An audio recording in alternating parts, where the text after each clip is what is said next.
আসসালামু আলাইকুম এভরিওয়ান, স্বাগত জানাচ্ছি আমার নতুন আরেকটা ভিডিওতে। আজকে চলে এসেছি সিম্পল পায়জামা কাটিং নিয়ে। তো দেখুন, আমরা একটা পায়জামার মাপ নিয়ে আমরা কাপড়টা এখন কাটবো।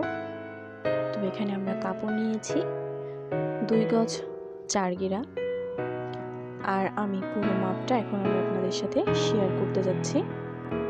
তো এখন দেখুন, আমরা মেপে নিচ্ছি 7 ইঞ্চি। এটা আমার কোমরের হাই। তো এটা আমরা 7 ইঞ্চি কেটে নিয়েছি, এবং এটা নিচ্ছি আমরা হিপ হাই, এটা নিচ্ছি 13 ইঞ্চি। আর এখন আমরা মাপ নিচ্ছি কোমরের। আমরা কোমর নিয়েছি 44 ইঞ্চি। তো এখন আমরা কাপড় কাটবো। প্রথমে কোমরের অংশটুকু আলাদা করে ফেললাম। এবার দেখুন, আমরা যেভাবে চক দিয়ে দাগিয়েছিলাম ঠিক সেভাবে সুন্দর করে কেচি দিয়ে কেটে নিচ্ছি। তো আমাদের পায়জামার ঝুল ছিল 38 ইঞ্চি এবং পায়জামার মুহুরি ছিল 11 ইঞ্চি।